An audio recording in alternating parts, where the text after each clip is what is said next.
எந்த விதமான ஆக்சிடென்ட் ஆகக்கூடிய வாய்ப்பு இல்லாத இடத்துல ஓரமாக நிற்கிற வண்டியை போட்டோ பிடிச்சி அதுக்கு 1500 2000 பெனால்ட்டி போடுறது எதன் அடிப்படையில் இந்த அரசு எதன் அடிப்படையில் இதை ஏற்றுக்கிறது? நான் தப்பு பண்ணலப்ப இது எப்படி நான் நிரூபிக்கிறது? இதுக்கு யார் பொறுப்பு? இந்த கவர்மெண்ட் வந்து மஞ்சப்பையில் செருப்பு போட்டு அடித்து பணத்தை கொடுக்குதா? ரோட்டில் ஓரணுன்னா ரோட்டில் பாத்ரூம் போனால் எங்கே போவான்? லாரிக்காரன் வண்டி தலையிலேயே தூக்கி வச்சுட்டு போவான். கேள்வி கேட்டால் நீ எப்படி என்ன கேள்வி கேட்கலான்னா நீங்கள் எதன் அடிப்படையில் போடுறீங்கன்னு கேள்வி கேட்க எங்களுக்கு உரிமை இருக்குல்ல. நான் லாரி டிரைவர் பேசுகிறேன். நாங்கள் ஹைதராபாத்லேருந்து திருநெல்வேலிக்கு லோடு ஏற்றிட்டு வந்துருக்குறோங்க சோலார் பேனலு. இதில் வந்து கடம்பூர்லேருந்து உள்ள ஒரு 10-12 கிலோமீட்டர் வில்லேஜ் ரோட்டில் வந்து இறக்கணும். சரக்கு 50 லட்ச ரூபா சரக்கு, வேல்யூ உள்ள சரக்கு. இங்கே கயத்தாறுலேருந்து கடம்பூர் வர வரைக்கும் ரோடெல்லாம் டேமேஜ், மரங்கள்லாம் இருக்குது. நாங்கள் கண்டெய்னர் வண்டிக்காரர் கண்டெய்னர் வண்டியில் வரோம், ஸ்லோவாக தான் வரோம். இந்த இடத்துல வந்து கடம்பூர் போலீஸ் ஸ்டேஷனில் வந்து அரசு அதிகாரிகள் வந்து போலீஸ் அதிகாரிகள் 8500 ரூபா, 7000 ரூபா, 9000 ரூபா, இன்னொரு வண்டிக்கு 3500 ரூபான்ற அடிப்படையில் கேஸ் போட்டிருக்கிறாங்க. இது எதன் அடிப்படையில் இந்த மாதிரி கேஸ் போடுறீங்க? சீட் பெல்ட் போடல, ரைட்டு போடலாம். யூனிஃபார்ம் இல்லை, அதுக்கு நீங்கள் போடலாம், ரைட்டு ஏற்றுக்கிறோம். அதை ஏற்றுக்கிறோம். அந்த கவர்மெண்ட்டுக்கு நாங்கள் பணம் கட்டுறோம், சந்தோஷமா. ஆனால் ஓவர் ஸ்பீடு வராத இதுக்கு ஒருத்தன் தப்பு பண்ணாத ஒரு நார்மலாக வந்துகிட்டு இருக்கிற ஒரு வண்டியை பிடிச்சி உங்களுக்கு தோன்றதெல்லாம் கேஸ் போடுறதுக்கு எந்த சட்டத்தில் இடம் இருக்குது? இதுக்கு யார் அனுமதிக்கிறா?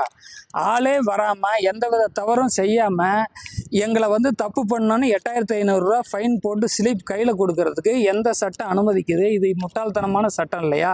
எதன் அடிப்படையில் இதை ஏற்றுக்கிறது? நான் தப்பு பண்ணலப்ப இது எப்படி நான் நிரூபிக்கிறது? இதுக்கு யார் பொறுப்பு? இந்த கவர்மெண்ட் வந்து மஞ்சப்பையில் செருப்பு போட்டு அடித்து பணத்தை போடுங்குதா எங்ககிட்ட?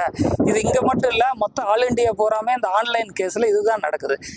ஒரு நார்மலாக ஒரு இறக்கத்தில் வர வண்டியே எந்த வித டிராஃபிக்கும் இல்லாத ஏரியாவில் டவுனில் வர வண்டியை எந்த டிரைவருமே எக்ஸலேட்டர் மேலேருந்து கால் எடுத்துக்குவோம், அது பாட்டுக்கு போவோம். புரிஞ்சுதுங்களா? 60 கிலோமீட்டருக்கு மேலே ஸ்பீடு போனால் தான் டிரைவர் வந்து பிரேக்கில் கால் வைப்பாங்க. அந்த மாதிரி நான் டிராஃபிக்கான இடத்துல வரும்போது கூட ஓவர் ஸ்பீடுன்னு 60 கிலோமீட்டருக்கு 25,000 30,000 இந்த ஒரிசா ஆந்திராவிலையும் இப்போ அளவுக்கு அதிகமான தொந்தரவு பண்ணுறாங்க. எப்படி இந்த லாரிகள்லாம் ஓட்டுறது?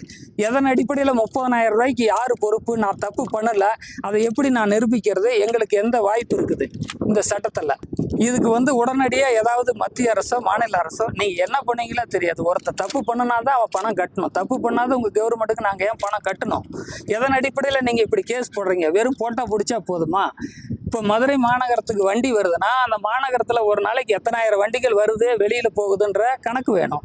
அந்த கணக்கு இல்லாமல் அங்கேருந்து இறக்கிட்டு வர வண்டிகள் அடுத்த பக்கம் போகிறதுக்கான வாய்ப்புகளுக்கு வெளியில் வந்து யாருக்கும் தொந்தரவு இல்லாத அவுட்ரு ஏரியாவில் நிறுத்துகிறாங்க.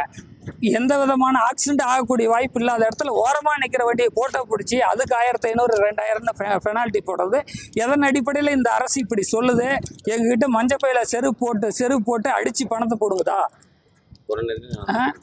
இதுக்கு நீங்கள் நடவடிக்கை எடுக்கிற மாதிரி இல்லை. இது வந்து என்ன பண்ணீங்கன்னு தெரியல. இந்த கவர்மெண்ட் அப்படி தான். இதை வந்து நம்ம சொல்லி எந்த பிரயோஜனமும் இல்லை. இதே மாதிரி எத்தனாயிரம் கோடி இப்போ ஒரு புள்ளி விவரம் எடுங்க. தமிழ்நாடு முழுசு எத்தனாயிரம் வண்டியில் ஆன்லைனில் இது வரைக்கும் எத்தனாயிரம் கோடி வசூல் பண்ணுறோம். ஒரு லாரி ஆன் த வே நாங்கள் இங்கிருந்து ஹைதராபாத் போயிட்டு வரங்காட்டி 15,000 ரூபா டோல்கேட்டு கவர்மெண்ட்டுக்கே தரோம். வாரம் மாதம் 60,000 ரூபா ஒரு வண்டி டோல்கேட்டு கட்டுது.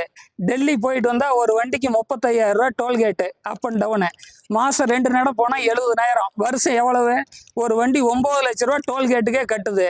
அது இல்லாத all India permit, insurance, government local taxi இத்தனையும் கட்டி இதெல்லாம் வந்து எந்த வகையில் எங்களுக்கு நீங்கள் மரியாதை கொடுக்குறீங்க? ரோட்டில் ஓரணுன்னா ரோட்டில் பாத்ரூம் போனால் எங்கே போவான்? லாரிக்காரன் வண்டி தலையிலேயே தூக்கி வச்சுட்டு போவான். ரோட்டில் எங்கே இடம் இருக்குதோ ஓரம் ஓடுவான். அஃபென்ஸ் பண்ணுறவனை மேலே நடவடிக்கை எடுக்காமல் சைடாக நிற்கிற வண்டிகள்லாம் போட்டோ பிடிச்சி பெனால்ட்டி போடுறது எந்த வித இதுவுமே ரெஸ்பான்ஸ். ஒருத்தர் கேள்வி கேட்குறது எல்லாத்தோட உரிமை. அதுக்கு அதிகாரிகள் பதில் சொல்லணும். கேள்வி கேட்டால் நீ எப்படி என்ன கேள்வி கேட்கலான்னா நீங்கள் எதன் அடிப்படையில் போடுறீங்கன்னு கேள்வி கேட்க எங்களுக்கு உரிமை இருக்குல்ல. அதை நீங்கள் அஃபென்ஸ்னா என்ன அர்த்தம்? நான் ஹைதராபாத்லேருந்து லோடு ஏற்றிட்டு வரேங்க இந்த கடம்பூருக்கு. அங்கேருந்து இங்கே வரும்போது கயத்தாறுலேருந்து கடம்பூர் ரோடை பிடிச்சி வரோம். அங்கேருந்து வரும்போது ரோடு ரொம்ப குண்டு குழியாக இருக்குது, மரம் இருக்குது, எல்லாமே இருக்குது. நாங்கள் பொறுமையாக தான் வரோம். வந்தவொடனே கேஸை வண்டி ஓரம் கட்டினாங்க, ஓரம் கட்டிட்டோம். ஓரம் கட்டினவொடனே 8500 ரூபா கேஸ் போட்டாங்க எனக்கு. எதுக்கு போடுறீங்கன்னு கேட்டதுக்கு நீங்கள் இந்த ரோட்டில் வண்டி ஓட்டக்கூடாது, கிராம ரோடு இது, வண்டி ஓட்டக்கூடாது, நாங்கள் டேக்ஸி கட்டுறோம், எல்லாமே பண்ணிக்கிட்டு இருக்கோம். இப்போ இந்த 8500 யார் என் ஓனர் என்ன சொல்லிட்டாரு, என் பேரில் தான் வைக்கிறாரு. சரிங்களா, எனக்கு வர்றதே 5000 ரூபா படி வரும். நான் என்ன இங்கே காலம்புறம் இங்கே இருக்க முடியுங்களா? சரிங்களா, இந்த பிளானுக்கு தான் நாங்கள் வந்தோம். பிளானுக்காரங்களாம் இவங்களுக்கும் அவங்களுக்கும் நிறைய டீலிங் இருக்கவங்களுக்கு என்னன்னு தெரியல நமக்கு. அதுக்கு நாங்கள் பலிகடாவாக ஆகிட்டோம். இந்த மாதிரி சீட்டு பெல்ட் போடல, இந்த காக்கி சட்டை போடலை அப்படின்னு சொல்லி ஓவர் ஸ்பீடு வந்தான்னு சொல்லி அவங்க போடுறாங்க. எதுக்கு போடுறாங்கன்னே தெரியல. நாங்கள் பேனல் தான் ஏற்றிட்டு வந்தோம், சோலார் பேனல் தான் ஏற்றிட்டு வந்தோங்க. இந்த மாதிரி கேஸ் போட்டால் நாங்களாம் எங்கே போவோம்? நடுத்தர வர்க்கம் நாங்களாம் எங்கே போகிறது? ஏற்கனவே டிரைவர் வர்க்கமே அழிஞ்சிக்கிட்டு வருதுங்க. இதில் வேற இவங்க வேற நம்மளை போட்டு ரொம்பவும் கொடுமைப்படுத்தணும். நாங்கள் என்ன தான் பண்ணுறதுனே, தற்கொலை தான் பண்ணணும் இனிமேட்டு. வேறு வழியெலாம் இல்லைங்க, தற்கொலை பண்ணிக்கிட்டு தான் போகணும்.